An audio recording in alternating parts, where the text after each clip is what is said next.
Welcome to LC Screen Talk. My name is Larry, and this is my review of Annihilation.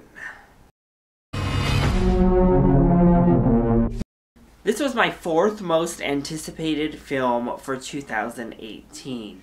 But in recent times, the studio cracked. They started to show a real lack of faith in their film. And it's actually only getting a theatrical release stateside.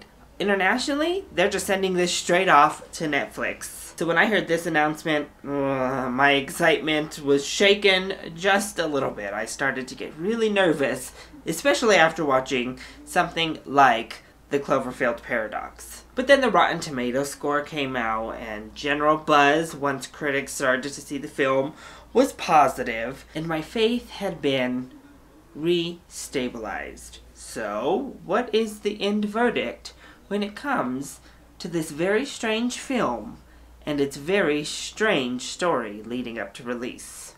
I pretty much loved this film. The hype paid off. So let's go ahead and talk about the positives. First off, our acting cast is great. Natalie Portman is wonderful in this movie.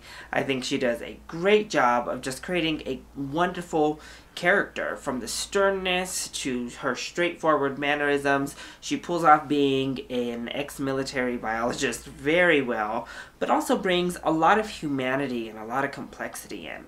Jennifer Jason Leigh is also very good in this movie. We have Gina Rodriguez, who is awesome.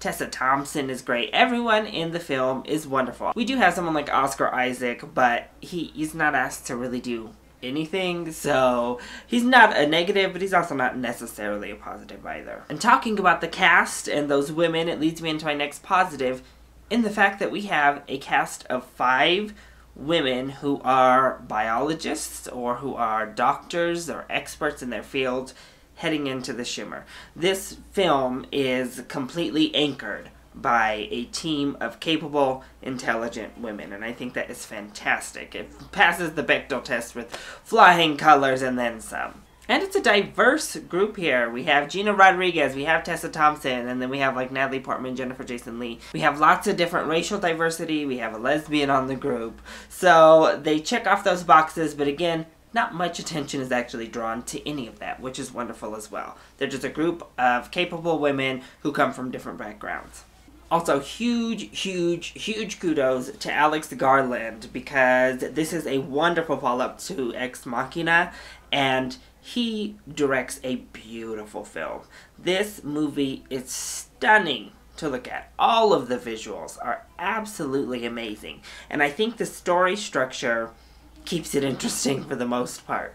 I do actually think we could have done without the segments in which Natalie Portman is being interviewed. Every time we cut back to that, it was interesting enough, but I mean, it kind of leads you straight into spoiler territory, so it was like, oh, why are we cutting to this interview anyway?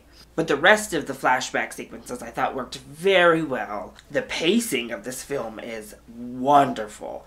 I was never bored. This movie never lost my interest. My brain was constantly working on overdrive, putting pieces together, unfolding what was being presented to me, and coming up with these conclusions. And I also think it mixes in the perfect amount of horror elements. We have like jump scare type things, but I didn't mind them. I thought they worked really well because they were balanced with just kind of horrifying concepts and theories and ideas, as well as imagery. In particular, there is a bear in this movie that just as an idea and as a concept is so freaky, and it's so good. But Alex Garland just pieced together a beautiful, wonderfully crafted film. So big kudos to him as a director, and I would say a writer. I think the screenplay is also very solid, but that's where a couple of our problems are going to come in here in a bit.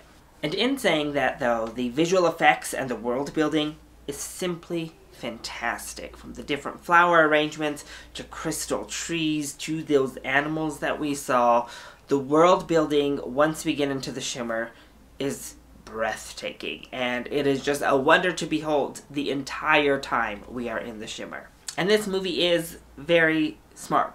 It is full of twists and turns, and it is a constantly moving piece throughout the entire movie, and it keeps you moving along with the mystery that our main characters are trying to understand and figure out.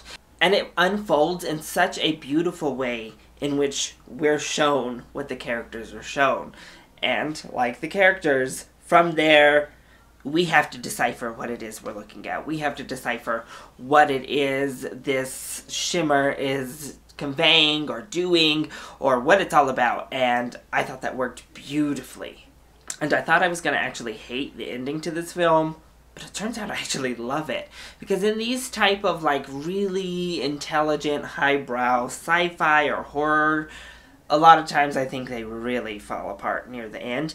And this one, it didn't. That third act is so crazy, it is so trippy, it is so out there, but it all still feels authentic to what had been set up in those first two acts.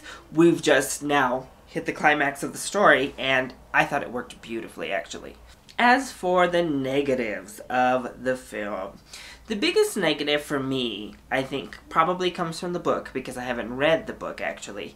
But the crux of motivation, shall we say. What's going on between Natalie Portman and Oscar Isaac that is supposedly the motivation for Oscar Isaac, and then in turn becomes the motivation for Natalie Portman's character to feel the sense of obligation to go through with this mission, was weak and ultimately unneeded. Natalie Portman, as ex-military biologist professor whose husband has something going on with him, is motivation enough for me. I don't think we needed any of that like fleshed out backstory. Her wanting to get to the bottom of this as both an intellectual and for the sake of a loved one is enough. I don't think we needed the rest of it. But we also had a couple other weird little moments that came up. Oscar Isaac is being videotaped in one of the segments in the film, and his accent comes out of nowhere. I had to assume it was intentional, but it really just threw me off because it didn't sound like him. At any other point, we hear him speak throughout the entire film. So that one videotape scene, I think you'll recognize it when you see it. It just was like, oh, wait, where did this accent come from? And it's a film that doesn't have a whole lot of actual story. So if you're a viewer that really needs that structural story, I don't think you're necessarily going to love this film because it's mostly an experience film. You are experiencing the shimmer with these characters. So we go through, we hear like some scientific mumbo jumbo, and then we're just kind of like wandering with them, or a horror element takes place. And then we hear a little bit more scientific exploration, and then we continue moving. So there's not a lot of through actual story development. The motive and the goal is clear, and we are just on a straight line to that with all of this happening. And in saying that, it's not a film that gives you all the answers at the end. This ending very much leaves everything up to somewhat interpretation as well as just thought. But it's done well, in my opinion. It's done to the point where you go back and you retread everything that you had just watched to get to that ending. And it doesn't feel shoehorned to give a artsy, ambiguous ending. It feels earned. So I don't think that's a negative, but if you like your films to provide solid answers, maybe you'll see it as a negative.